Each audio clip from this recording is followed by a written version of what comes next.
Halo semua, welcome back to my YouTube channel. Channel ini membahas aktivitas sehari-hari, hobi, dan hiburan. Jangan lupa subscribe dan nyalakan lonceng notifikasinya. Jadi pada video kali ini saya akan membahas tentang bagaimana cara melatih mental ikan cana. Pulang, jangan ikut bandel.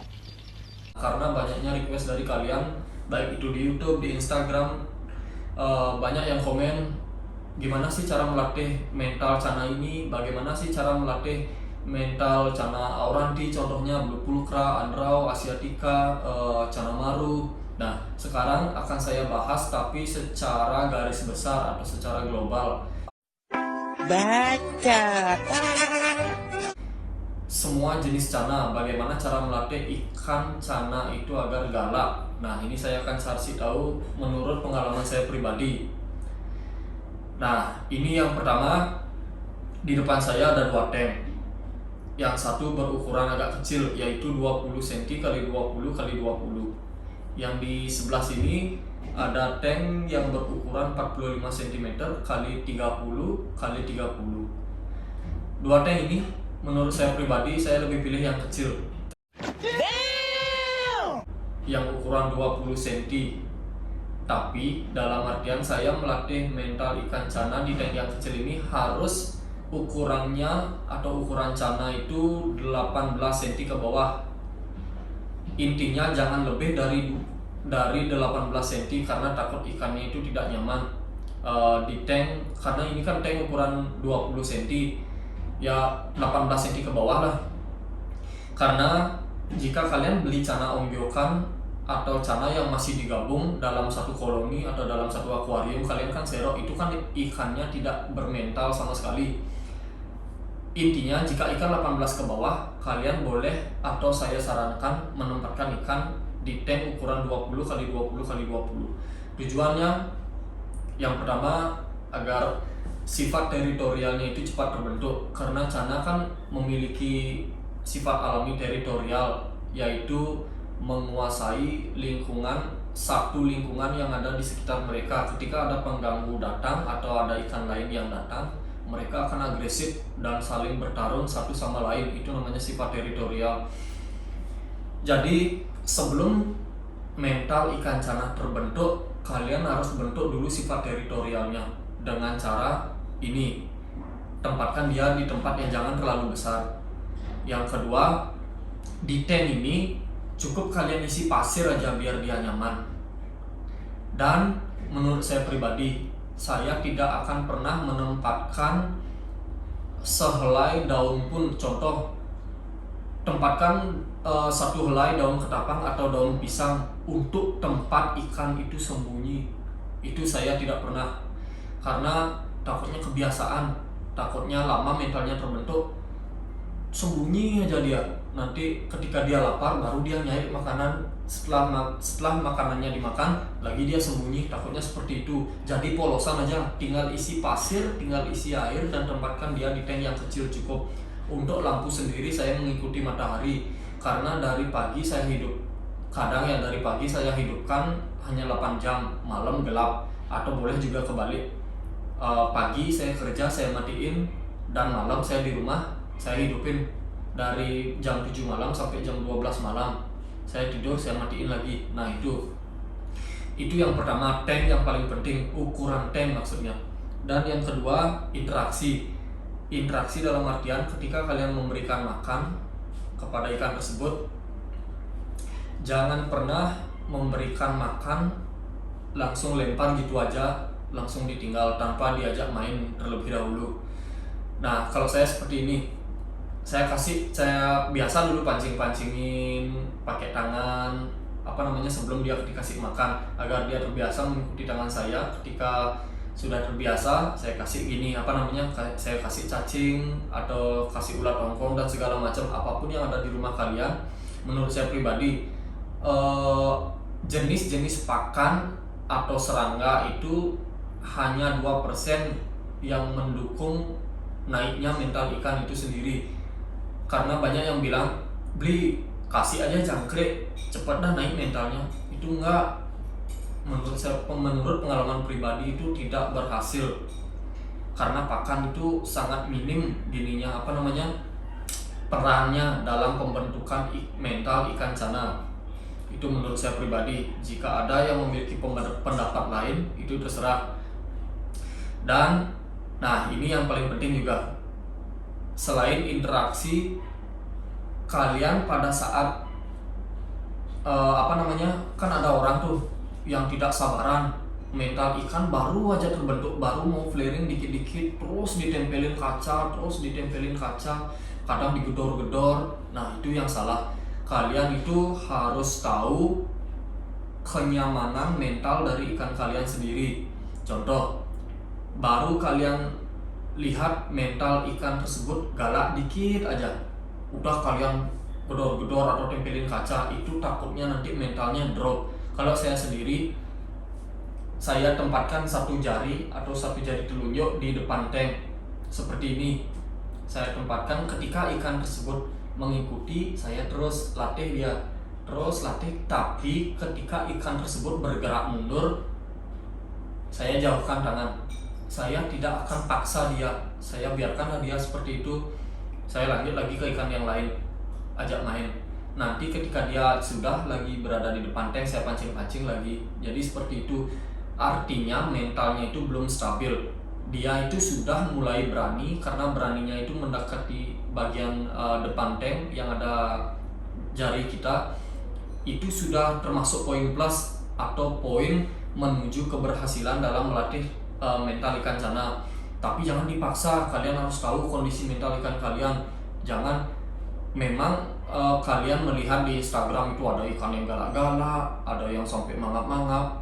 Ikan kalian sendiri tidak mau seperti itu, tapi mohon sabar.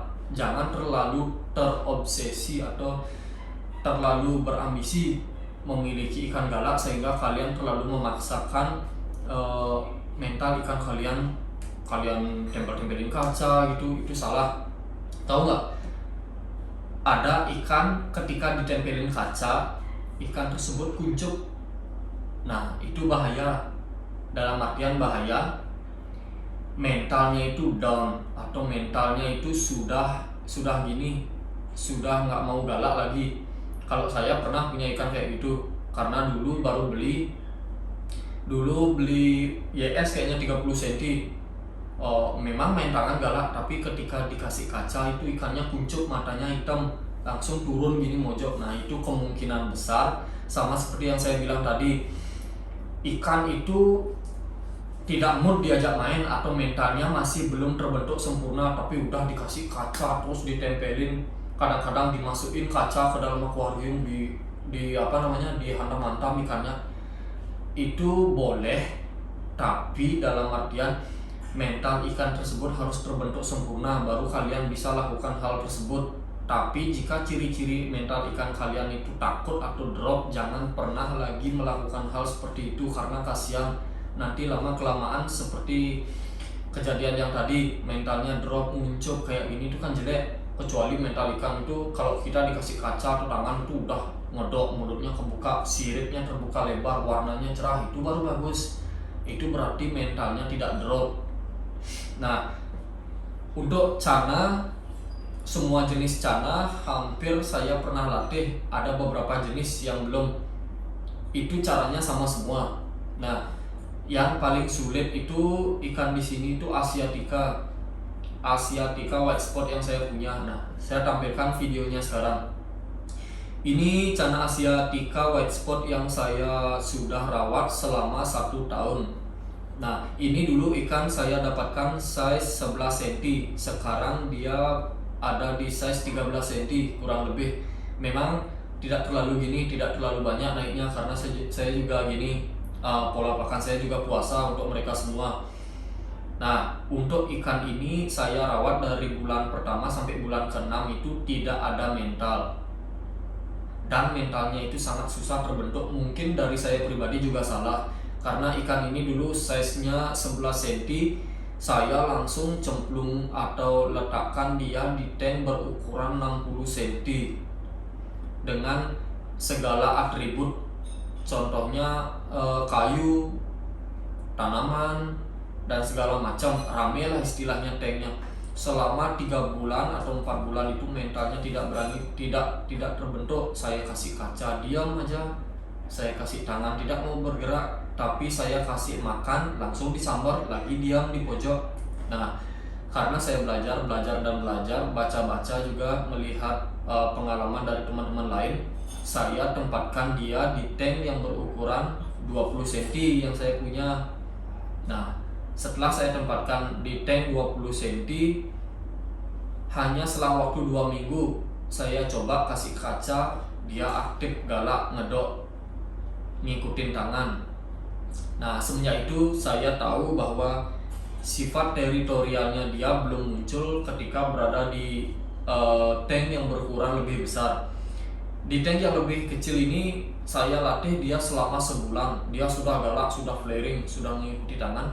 Dan ketika itu saya langsung pindahkan dia lagi ke tank yang berukuran 60 cm.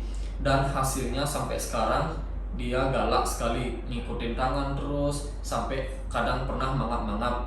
Nah, itu maka dari itu penting sekali dalam melatih mental Channa itu sendiri, kalian memperhatikan ukuran dari tank itu sendiri. Nah, itu untuk Channa Asiatica. Dan ini sekarang saya kasih contoh. Saya ada babyan Channa Red Maru yang sudah aktif, sudah mau mengikuti tangan, terkadang sudah mau mengikuti atau ngedok di kaca. Nah, ini dia ikannya. Ini kayaknya dulu waktu ini saya ambil 3 minggu yang lalu ya, kalau nggak salah 3 minggu apa 2 minggu yang lalu. Ini kayaknya masih di size 7 cm. Untuk label, saya sih nggak terlalu fanatik label ya, anggap aja ini Red Maru.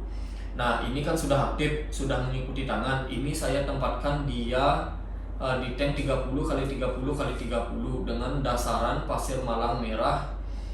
Dan sekarang airnya ini jernih karena saya baru selesai ganti air.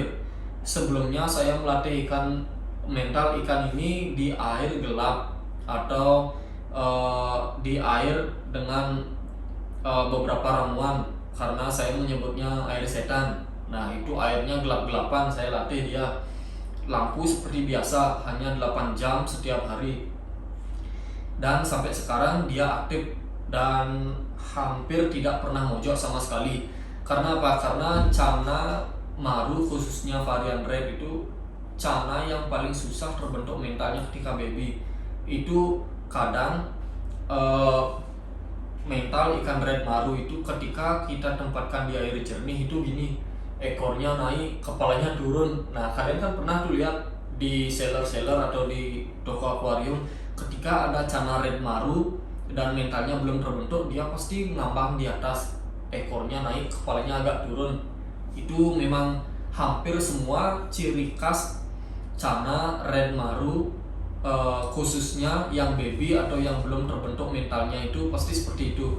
Nah, itu memang biasa seperti itu. Jadi tidak ada kemungkinan kalian tidak bisa melatih Channa itu sendiri di rumah. Karena bukan berarti saya ini memberitahu info seperti ini, saya ini hebat dalam melatih Channa, tidak. Tapi kembali ke bagaimana kita mengerti ikan itu sendiri. Nah, jadi seperti itu saja, simple. Ngertiin dulu kalian harus mengerti apa kebutuhan yang diperlukan oleh ikan kalian. Contoh tank, contoh pakan, contoh interaksi, atau masalah lampu, itu kalian harus mengerti terlebih dahulu. Tidak asal-asalan melatih ikan. Nah, jadi hanya seperti itu informasi yang saya bisa berikan sekarang. Sampai jumpa di konten berikutnya.